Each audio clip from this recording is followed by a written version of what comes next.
¿Qué tal, amigos? ¿Cómo están ustedes? Qué gusto de verlos. Ya hace tiempo que no nos veíamos tan cerca. Pero hoy tengo un programa, creo que es muy interesante porque vamos a tocar un tema aquí en Código 56100.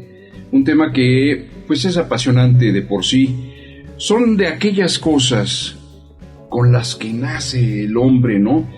Ustedes sabrán que cuando los primeros pasos del ser humano sobre la tierra, todo lo que lo rodeaba, todo era místico, todo era mágico, todo revelaba dentro de los fenómenos que pasaban alrededor de los hombres, revelaba misterios, ¿no?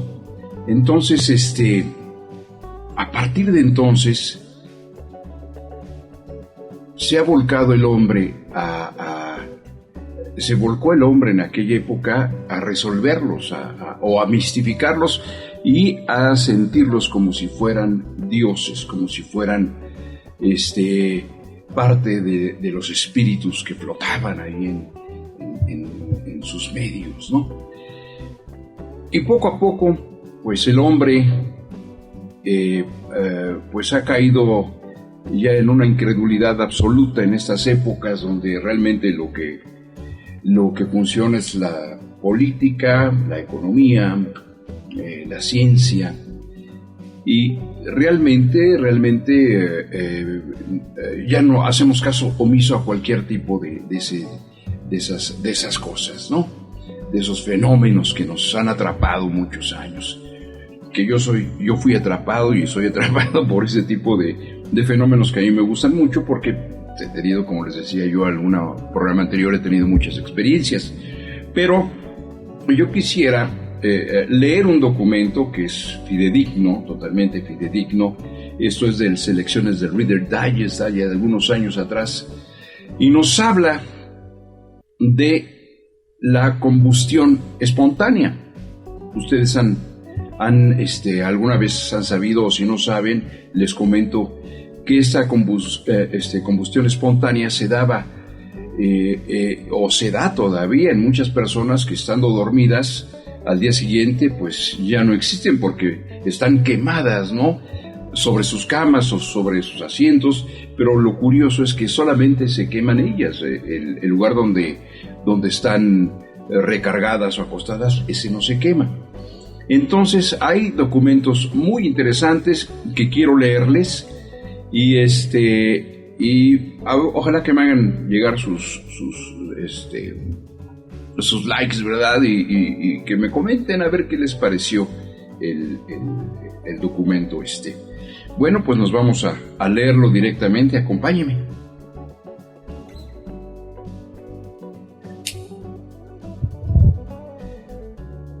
Destinos misteriosos. Misterioso y terrible es, sin duda, el sino de quien estalla en llamas, sin que ese fuego tenga origen conocido. Suerte corrida por un impresionante número de desdichados. Otra manifestación del ataque de agentes desconocidos es la ola de mutilaciones de ganado en ranchos del oeste de los Estados Unidos, para la que se han dado explicaciones tan extrañas como los propios sucesos. La posesión demoníaca y las maldiciones capaces de matar son casi demasiado fantásticas para creer en ellas. Pero en las mentes de sus víctimas tienen un poder perfectamente real. También son misteriosos los casos de personas que aparecen, se diría, que de la nada, y los de aquellas que de pronto e inexplicablemente se desvanecen en lo ignoto. ¿Qué es la combustión humana espontánea? La combustión humana espontánea es un fenómeno perfectamente documentado, en la que un cuerpo humano arde y se quema sin ningún contacto conocido con una fuente de fuego externa. En algunos casos, los daños son leves. En otros, la víctima queda reducida a cenizas. Y en algunos de los casos más extraños, los objetos cercanos salen relativamente indemnes. La silla o cama en que la víctima estaba sentada o acostada, e incluso la ropa sobre el cuerpo achicharrado pueden estar intactas o solo ligeramente chamuscadas. A menudo también un pie, una pierna o las puntas de algunos dedos quedan intactos, aunque el resto del cuerpo se haya consumido. Los casos de combustión humana espontánea empiezan a aparecer en informes médicos del siglo XVII, y al llegar el XX, la literatura abunda ya en relatos detallados de inexplicables incineraciones humanas. A lo largo de 4 siglos, se ha informado de más de 200 casos. En los primeros tiempos se creía que las víctimas clásicas de tan fiero destino eran ancianas alcohólicas y generalmente corpulentas que vivían solas. Casi siempre ardían en sus casas durante las noches de invierno y solían encontrárseles cerca del fuego. No hace falta decir que no había testigos. Sus muertes eran atribuidas al castigo divino por sus pecados. Pero incluso en aquellos tiempos hubo excepciones, como veremos por algunos de los casos relatados en este capítulo. De hecho, la investigación reciente de este extraño fenómeno muestra en las víctimas una representación bastante equilibrada de ambos sexos, con edades que van desde la infancia hasta los 114 años. Muchos eran abstemios y delgados. Algunos han ardido acerca de un posible origen del fuego, pero otros lo han hecho mientras manejaban o simplemente paseando por lugares desprovistos de cualquier fuente de fuego externa. La opinión científica y médica contemporánea rechaza la idea de la combustión espontánea, descartando los muchos casos de muertes inexplicables por combustión como simplemente enigmáticos o no resueltos. Aunque se han propuesto algunas teorías, no hay un modelo fisiológico aceptable que pueda explicar cómo puede un cuerpo humano prenderse fuego a sí mismo o arder con la suficiente violencia para quedar reducido a cenizas. Tal consunción de los tejidos y los huesos humanos solo es posible a grandes temperaturas, más de 1600 grados, como las que se logran en un crematorio a presión, y por supuesto, cuando hay que explicar las ropas intactas o la presencia de un miembro indemne entre los restos carbonizados, lo inexplicable se convierte en estrafalario. Antes de 1800, uno de los primeros casos bien atestiguados de combustión humana espontánea fue registrado por Tomás Bartolini en 1673. Una pobre mujer del pueblo fue misteriosamente consumida por el fuego de París. Había sido gran bebedora de licores fuertes hasta el punto de no tomar ningún alimento durante 3 años. Una noche se echó a dormir en un colchón de paja que ardió durante la noche. Por la mañana solo se encontraron la cabeza y las puntas de los dedos. El resto de su cuerpo estaba reducido a cenizas. Refiere el caso Pierre-Aimé Lea, que en 1800 publicó el primer ensayo extenso sobre este tema de la combustión humana. Un informe insólitamente vivaz y detallado de una incineración humana inexplicable fue el dado por Claude Nicolas Lecat. Aquí vamos a hacer una pequeña pausa, mis queridos amigos, para seguir con el relato, y regresamos en breves momentos.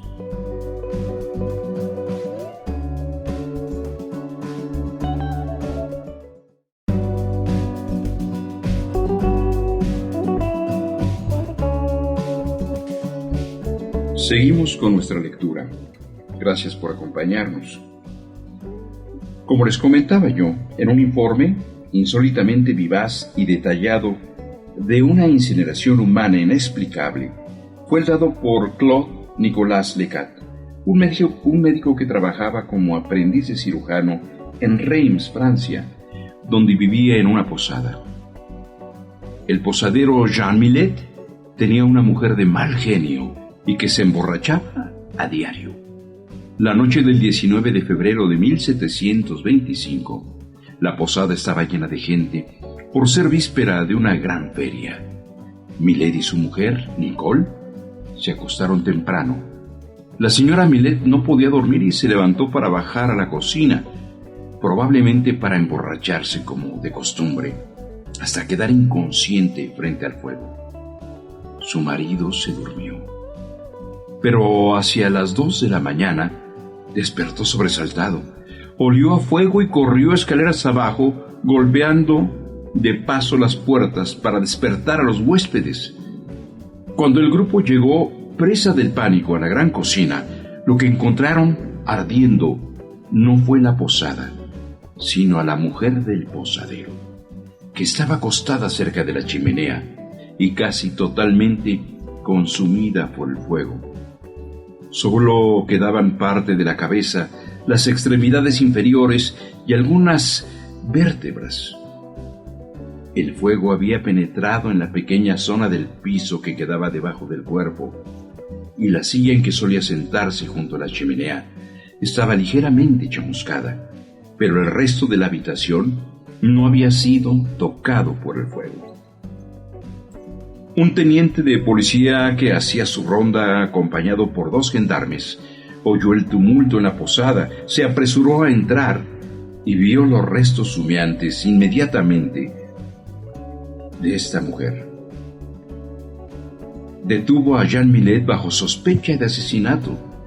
Era bien sabido que la señora Millet era no solo una borracha, sino una arpía que hacía la vida imposible a su trabajador marido. En la ciudad se sospechaba que Jean estaba deseando liberarse de ella para poder casarse con una sirvienta que trabajaba en la posada. La acusación fue que el posadero había derramado el resto de la botella de licor sobre el cuerpo de Nicole Millet, que para entonces ya estaría inconsciente. Le había prendido fuego deliberadamente y había tratado de hacer que pareciese un accidente.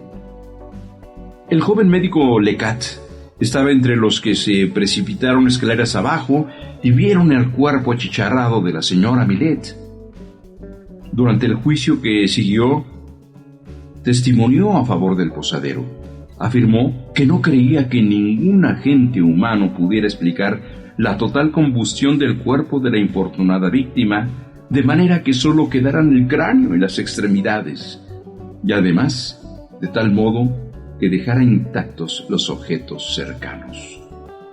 La audiencia fue muy acalorada, pues la acusación insistía en que Jean Millet era un asesino. Fue declarado culpable y condenado a muerte. Sin embargo, la repetida declaración de Lecat, que de aquel no podía haber sido un incendio normal, sino que se trataba de un castigo de Dios, acabó por convencer al tribunal. La condena de Jean Millet fue revocada y se le puso en libertad. Pero para entonces la vida del pobre hombre estaba deshecha. Profundamente deprimido, pasó el resto de sus días en un hospital. También tenemos el famoso caso de la condesa di Bandi, de Cesena, Italia. Fue descrito primero por el reverendo Joseph Bianchi de Verona, en un relato fechado el 4 de abril de 1731, y que llegó a conocimiento de la Royal Society de Londres en 1745. Y dice: la condesa Cornelia di Bandi, en el 62º año de su edad, estuvo todo el día tan bien como solía, pero esa noche, en la cena, se veía triste y abatida. Se retiró. La acostaron y allí pasó más de 3 horas departiendo familiarmente con su doncella y rezando algunas oraciones.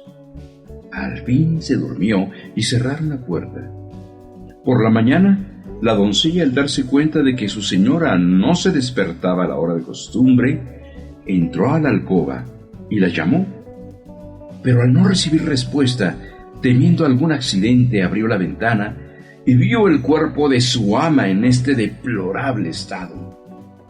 A 4 pies de distancia de la cama había un montón de cenizas y 2 piernas intactas, desde el pie hasta la rodilla, con las medias puestas. Entre ellas estaba la cabeza de la señora, cuyos sesos, la mitad de la parte posterior del cráneo y toda la barbilla estaban reducidos a cenizas, entre las que se encontraron 3 dedos ennegrecidos. Todo el resto eran cenizas, que tenían la particularidad de que al tomarlas en la mano, dejaban una humedad grasienta y pestilente. Se observó también que el aire de la habitación estaba cargado de hollín que en él flotaba. Una pequeña lámpara de aceite que había en el suelo estaba cubierta de cenizas, pero sin aceite. 2 velas que había en sus candelabros sobre una mesa seguían de pie. En ambas quedaba la mecha, pero el cebo había desaparecido.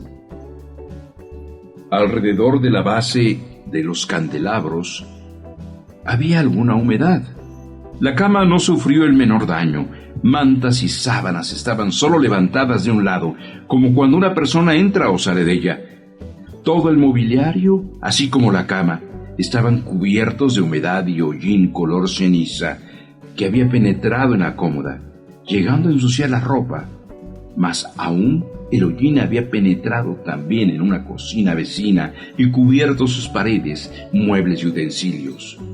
Un trozo de pan de la despensa, negro de ese hollín que lo cubría, fue dado a los perros, y todos se negaron a comerlo. En la habitación de arriba se notó además que de la parte inferior de las ventanas chorreaba un licor grasiento, amarillento, repugnante. Y también allí notaron que olía mal sin saber por qué, hasta que vieron volar el hollín. Fue notable que el suelo tuviera una capa de esa humedad viscosa tan gruesa que no pudieron quitársela, y el hedor fue extendiéndose más y más por las otras habitaciones. Nótese que se trataba de una pobre mujer de clase alta y buen carácter, no de una pobre vieja dada al alcohol. Sin embargo, si existía alguna relación con el alcohol, pocos días después de la muerte de la condesa, un noble italiano que pasó por Cesena dijo que había sabido de buena fuente que la condesa tenía la costumbre de lavarse el cuerpo con espíritu de vino alcanforado cuando se sentía indispuesta, y que era muy probable que lo hubiera hecho la noche anterior del accidente. Tras muchas especulaciones a cargo de las autoridades médicas de la época, la opinión final fue que, aunque también cabía echar la culpa a un rayo, lo más probable era que se hubiese producido en su cuerpo una combustión interna debida a causas naturales, que se había levantado de la cama para refrescarse y le había sobrevenido camino de la ventana. Su cuerpo se consumió desde adentro y no hubo llamas externas que pudiesen prender fuego al mobiliario. La combustión interna fue atribuida a efluvios inflamados de su sangre por los jugos y fermentaciones de su estómago, debido a las muchas materias combustibles que abundan en los cuerpos vivos para los usos de la vida, y finalmente por los ardientes vapores que exhalan las heces del espíritu de vino, el aguardiente y otros licores en la túnica billosa del estómago, y otras membranas adiposas o grasas, dentro de las cuales esos licores engendran una especie de alcanfor, y que por la noche durante el sueño, con un aliento y respiración más plenos, cobran un mayor movimiento y son en consecuencia más aptas para prenderse fuego.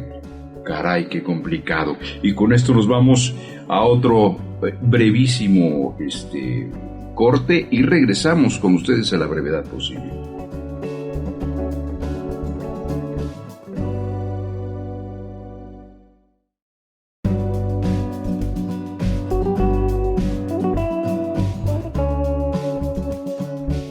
Amigos, qué bueno que siguen con nosotros. Y vamos a seguir con la lectura. Esto dice: cuando la verdad es tan extraña como la ficción. La combustión humana espontánea era un fenómeno tan conocido ya a finales del siglo XVIII y durante el XIX, y algunos escritores lo utilizaron para acabar con sus personajes de ficción. En Casa desolada de Charles Dickens, publicada a mediados del siglo pasado, Krook, un viejo comerciante en trapos y botellas, cadavérico y atiborrado de ginebra, muere espantosamente por combustión espontánea. Krook era el símbolo de todos los males y desigualdades sociales que entonces había en Inglaterra, y a través de su terrible fin, Dickens profetizó la autodestrucción de toda autoridad allí donde bajo uno u otro nombre se cometen fraudes e injusticias. El capítulo que describía la muerte de Krook concluía: cualquiera que sea el nombre que deis a la muerte, a quien le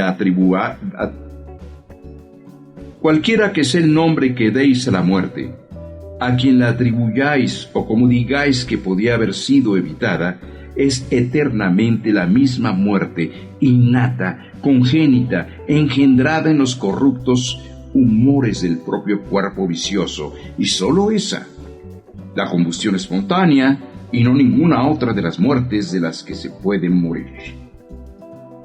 Cuando apareció esta parte de Casa desolada, novela por entregas, el crítico literario George Henry Lewis reprendió a su viejo amigo Dickens por perpetuar lo que él creía que era una superstición vulgar y anticientífica. Pero Charles Dickens defendió vigorosamente la realidad de la combustión espontánea, citando muchos casos documentados, así como sus propios recuerdos de sucesos de su época de joven reportero. Más tarde, al reimprimirse Casa desolada, en un solo volumen, Dickens aprovechó el prólogo para seguir defendiendo la autenticidad de la combustión humana. No renunciaré a los hechos hasta que el testimonio que suele servir de base a la aceptación de los acontecimientos humanos no haya sufrido una considerable combustión espontánea. El primer relato literario de una combustión espontánea aparece en 1798 en la novela Wayland, escrita por Charles Bronson Brown, primer novelista estadounidense y maestro del género del... El primer relato literario de una combustión espontánea aparece en 1798 en la novela Wayland, escrita por Charles Bronson Brown, primer novelista estadounidense y maestro del género gótico. El personaje principal es un pietista alemán que lleva a cabo los misteriosos y solitarios ritos de su religión en una ruinosa cabaña de madera a la que la llamaba su capilla. Una noche su mujer ve, sorprendida, brotar una brillante luz sobre la capilla y escucha una fuerte detonación como la explosión de una mina. Oye también horrorizada los chillidos. Oye también horribles chillidos, pero cuando llega a la cabaña de luz y los gritos han cesado, encuentra a Wayland inconsciente, con la ropa hecha cenizas y el cuerpo horriblemente quemado. Pero la capilla está intacta. El desdichado muere después de terribles sufrimientos. La enfermedad mostró síntomas terribles. La fiebre y el delirio terminaron en un sopor letárgico, pero no antes de que emanaciones insoportables y una putrefacción horripilante hubiese alejado de su habitación y de la casa a cuantos no retenían allí el deber. En la novela de Jacob Faithful, en 1834, de Frederick Marryat, la madre del protagonista es víctima de la combustión espontánea. Marryat siguió de cerca en su relato los detalles de un caso ocurrido en Londres en 1832. Jacob entra en el camarote de sus padres a bordo de una casa flotante del Támesis. La lámpara, sujeta al mamparo de popa y protegida por un vidrio, estaba aún encendida, y pude ver claramente todos los rincones del camarote. No había nada ardiendo, ni siquiera las cortinas de la cama de mi madre se veían chamuscadas. Parecía ver una masa negra en medio de la cama. Alargué temeroso la mano. Era una especie de ceniza untuosa y que recordaba a la brea. Grité horrorizado. Salí del camarote tambaleándome y me desplomé sobre cubierta en un estado cercano a la locura. Murió de lo que llamaban combustión espontánea, una inflamación de los gases generados por el alcohol absorbido por el organismo. Tenemos otro relato que se llama En las almas muertas, de Gogol, en 1842. En este libro hay una apesadumbrada mención de la muerte de un herrero. Se incendió él mismo. Algo en su interior se prendió fuego. Sin duda había bebido demasiado. Solo exhaló una llama azul y ardió hasta que se volvió tan negro como el carbón. Y era un herrero tan hábil. Gogol es famoso por sus sátiras sociales, en las que ridiculizaba la sociedad y las burocracias rusas. Las almas muertas, una de sus mejores obras, contiene un episodio en el que un hombre se incendia. Gogol suponía que las llamas, presumiblemente causadas por el alcohol, eran el justo castigo de este vicio. También Herman Melville utilizó este recurso. En el libro Redburn, en 1849, Miguel, un marinero enrolado a la fuerza, es encontrado sobre cubierta medio atontado, borracho y apestando. Mientras el resto de la horrorizada tripulación lo contemplaba, 2 hebras de fuego verdoso, como una lengua bífida, salieron disparadas de entre sus labios, y en un momento su rostro cadavérico estuvo cubierto por un enjambre de llamas, como gusanos. El cuerpo desnudo ardió ante nosotros exactamente igual que un tiburón fosforescente en un mar de medianoche. Esta misteriosa y feroz muerte fue también utilizada por Mark Twain en su vida en el Mississippi. Jimmy Finn no fue quemado en el calabozo, sino que murió de muerte natural, en una tina para curtir, a consecuencia de una combinación de delirium tremens y combustión espontánea. Cuando digo muerte natural, me refiero a que era natural que Jimmy Finn muriese así. Bueno, amigos, aquí damos por concluido este tema. Ya nos vamos, pero hijo, hay una cantidad enorme de este tipo de temas que son muy interesantes, muy atrapadores. Hay mucha gente que les fascina todas estas cosas, me incluyo en esto, y vamos a ver si podemos dar posteriormente más documentos de este tipo, ¿no? Y espero que nos acompañen la próxima semana. Yo soy Héctor Malváez. Agradecemos mucho aquí a los muchachos que hacen posible estos programas, y nos vemos aquí en Código 5610, en YouTube, en Facebook, en radio. Nos vemos en todos esos lados que ustedes nos necesiten, ahí estamos. Muchas gracias.